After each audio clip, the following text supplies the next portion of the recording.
The 8th generation of consoles started in 2012 with the release of the Nintendo Wii U. It continued with the Xbox One and PlayStation 4 the following year, and of course includes the 2017 edition of the Nintendo Switch.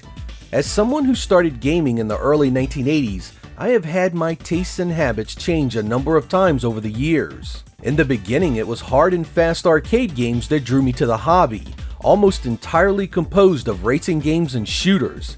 As I entered my teen years, I started to take a keen interest in platformers, run-and-guns, beat-em-ups, and the occasional adventure title. My taste further took an evolution in the mid to late 90s when I started to play RPGs quite frequently. As I got older, got married, had a daughter come into my life, and had the general day-to-day grind of family life come into existence, my gaming time dropped incredibly, which in turn eliminated much of the hardcore gaming that had been a part of my life for the previous 25 years.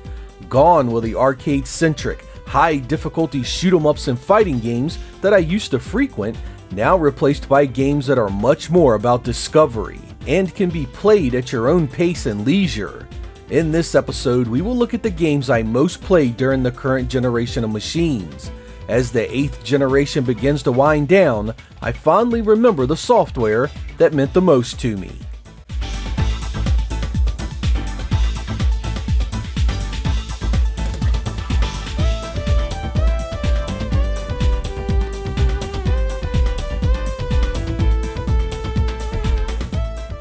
One of the things that became quite prevalent for me when I had a family of my own was the incredible importance of local multiplayer.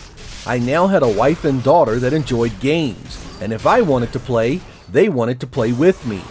Diablo III had come out all the way back in 2012 for the PC, but it was its console implementation that landed squarely in the must-play department for me. Up to 4 players could play this at once on the same system, and my family and I put tons of hours into exploring its world, collecting loot, and dispatching the denizens of hell. It really came into its own once seasons and the adventure mode were added some years into its life, and you can even get an expansion for it with a new campaign story as well as a new class of character called the Necromancer. I pretty much fell in love with everything about this title when I started playing the PlayStation 4 version. My wife and daughter could play, there were many types of players to build, and the Heaven vs. Earth vs. Hell storyline was solid enough to tie it all together. The primary drive of the gameplay was to collect loot, power up your guys, and ultimately become a nearly unstoppable killing machine. It's definitely some of the most fun I've had this generation. You can also get it portable on the Nintendo Switch. Not enough fury.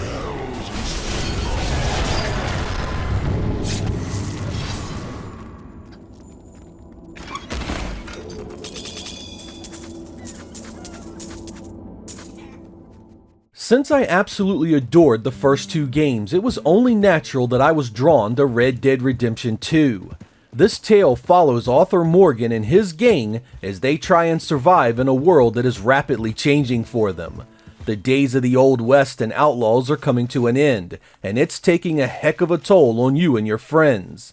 The open world here is just unbelievable, and loaded with things to do. You can spend the time it takes to finish many quests just messing around with the hunting and fishing stuff. The main story is but a small piece of the pie, and I would find myself just roaming the land, interacting with its citizens and scenarios, and just surviving day to day. I'd have stretches of being the guardian of the land, saving stranded women, stopping stagecoach robberies, and helping all those in need. And then sometimes I'd be the devil himself, robbing and murdering everything in sight for the pure joy of it. The freedom here was its most potent strength, and I was lost for hours on end, exploring and seeing what trouble I could get myself into. It's a title that just keeps on giving, and one I hope gets a part 3 with the coming next generation hardware.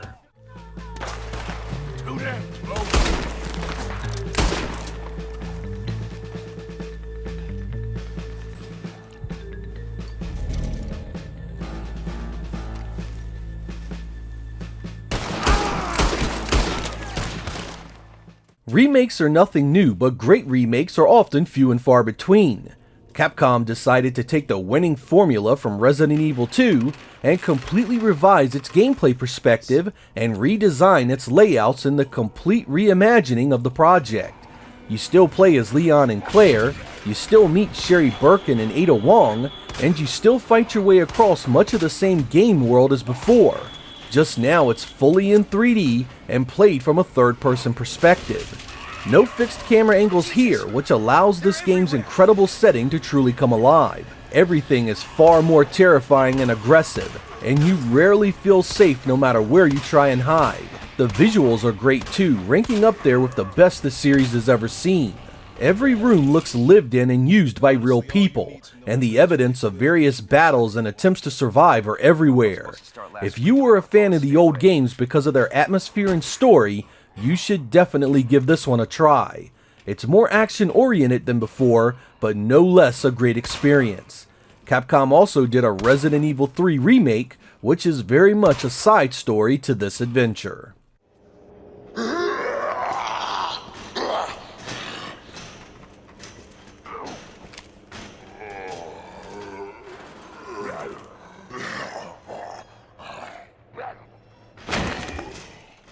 As I've grown older, the freedom to play at my own pace and on my own terms has become one of the most important aspects in my gaming choices. I had been a big fan of Fallout 3 and Fallout New Vegas, so when Fallout 4 was released, I was there day one. These games had always offered me the luxury of pretty much doing what I wanted, when I wanted, and its post-apocalyptic world was right up my alley. I could wander around for days just fighting raiders and interacting with the Wastelanders, but this one gave you the ability to build settlements and the weapons to defend them. This added dimension appealed to me even more, and the vast majority of my playtime was centered on building the best bases, recruiting people to my cause, and doing my part to rebuild humanity piece by piece. The graphics were kind of funky for a modern title, and the animations were clunky too, but the amount of things that appealed to me otherwise made it a great overall experience. There are numerous expansions for this as well, adding more things to craft, areas to visit, and people to interact with. Even now, years after its release, I can still pick it up and play it for hours.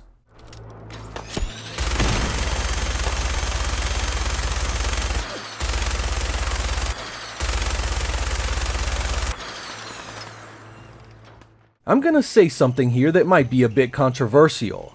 I never thought Zelda was the be-all end-all series most people do. I felt the same way for years, not really enjoying much the series had to offer since the Nintendo 64 days. That was until Zelda Breath of the Wild showed up. This took many of the familiar elements of the older games and thrust them into an open world where you could virtually go just about anywhere. Temples were strewn all over the place for you to explore, and there were massive mechanical beasts that you had to find and put out of commission. The story was still the same ho-hum Zelda BS we've seen for 30 years, but the drive to get into that castle and face the bad guy couldn't be denied. Despite being on hardware that is often called cheap and inferior, both the Wii U and Switch versions are gorgeous games. Its cartoonish nature did nothing to stop this world from looking alive, beautiful, and threatening all at once. Friends were tucked away here and there to help you, and vicious enemies roamed around looking for nothing better to do than to kill your little green tunic wearing ass. Add in modern staples like crafting, being able to climb anything, and a massive game world, and this was quite possibly the best this series had ever seen.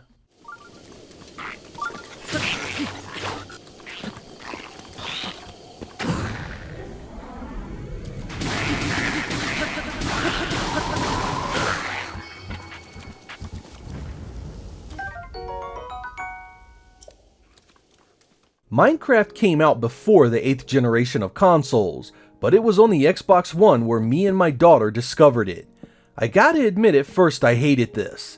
It was literally nothing of any consequence. You started out with no story, no real objectives, and no motivation to try anything. My daughter kept at it though, learning its systems, finding things to do, and kept bugging me to try it again. I eventually learned that Minecraft was what you made of it. You created the narrative.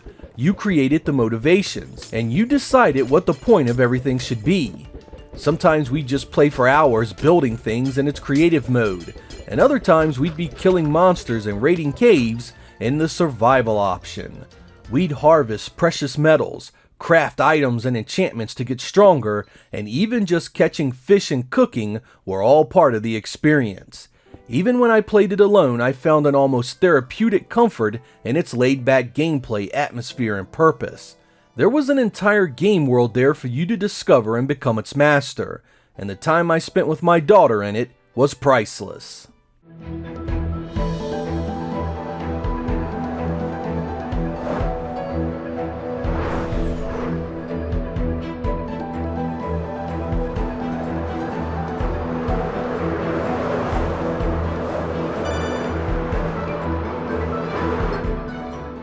One of the things that attracts me to an RPG is its characters. If I don't find the people in the story interesting, I honestly have a hard time enjoying it. The Dragon Age series has always been a fun action RPG for me, and I was very much looking forward to Dragon Age Inquisition. It's a continuation of the previous games and the situations that have unfolded over the years. This time a great rift has been ripped open that threatens your world, and off on a new adventure you go. Again, it's the people in this game that make it. I wanted to see them evolve, hear their backstory, and ultimately, how they responded to my own character's growth. The gameplay from there is pretty much the same across all of its areas.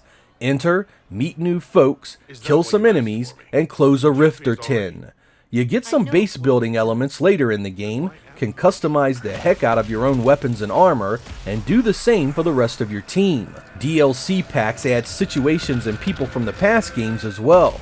It lacks the freedom of similar games in the genre, and there is a huge amount of repetition in its missions, but the story and people in it build a foundation that I absolutely loved.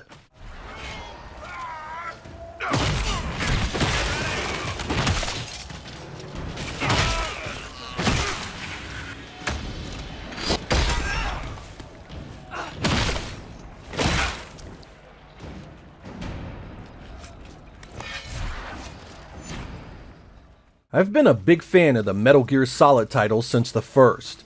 The crazy story, the over-the-top personalities, and the pure insanity of it all made it its own thing. They were kinda one-note and linear though, something series creator Hideo Kojima noted as something he wanted to fix. And he did just that with Metal Gear Solid 5: The Phantom Pain.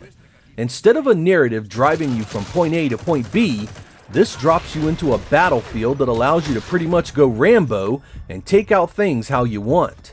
There are few limitations here. Go in guns blazing or sneak around and bleed everybody real quiet like. The story itself takes a backseat to the freedom of choice in this one, but what's here is still the same crazy stuff the series is known for. Honestly, the gameplay is so good, I didn't really care what was going on with the narrative. I just cared about how I was going to tackle the next outpost. There's plenty of weapons, armor, and vehicles to fool around with, and a nearly endless list of strategies to employ them all. That made this Metal Gear entry rather unique, and one I definitely consider among the best.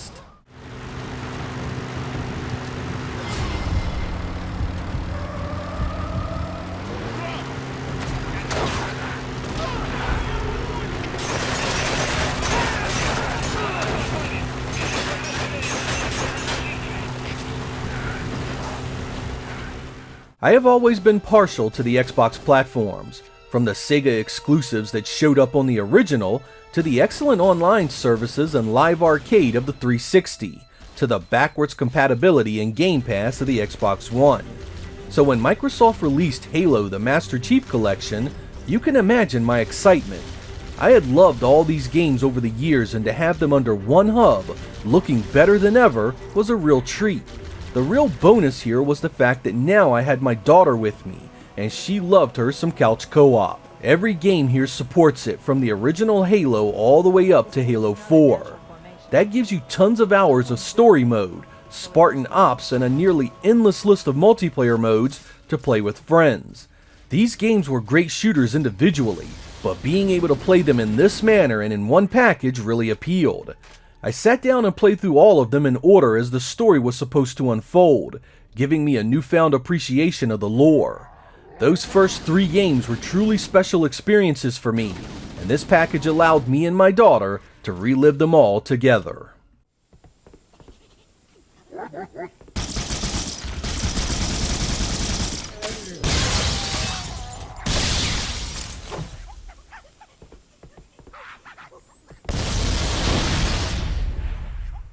Originally released on the Wii U, Mario Kart 8 was one of my most played games as well.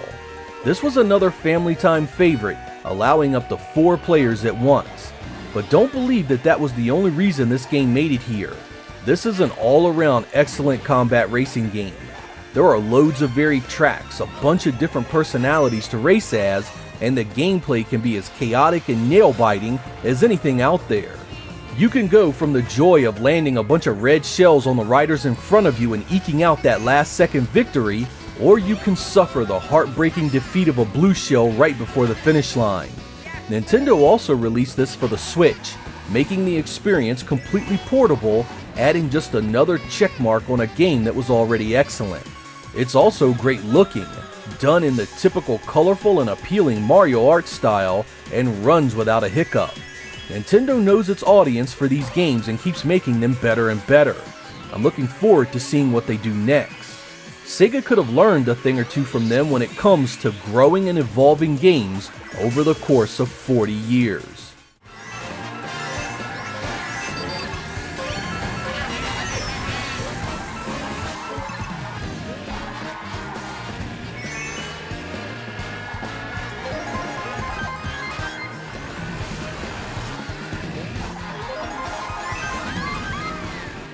Since we are on the subject of my favorites, I'd like to touch upon my biggest letdown this generation. Mass Effect Andromeda was the follow-up to the immensely popular Mass Effect trilogy, which had the human race dealing with alien species after discovering relays that allow faster-than-light space travel. Unfortunately, we aren't there long before everything goes to hell, and a race of sentient ships show up to wipe out life across the galaxy. I love the original games for their story and great character development, but Andromeda missed the mark here. It puts you in a story with brand new personalities that aren't anywhere near as interesting as before, and gives you an enemy that isn't nearly as fearsome or mysterious as the Reapers. Worse, it has you doing the same exact thing on each planet you visit.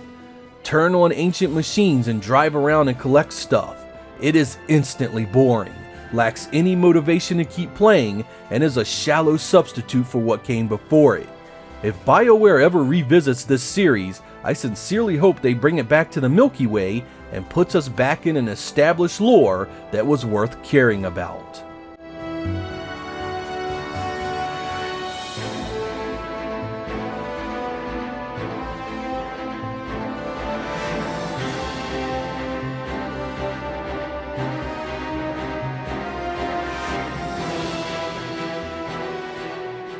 You may have noticed a few primary themes going on here.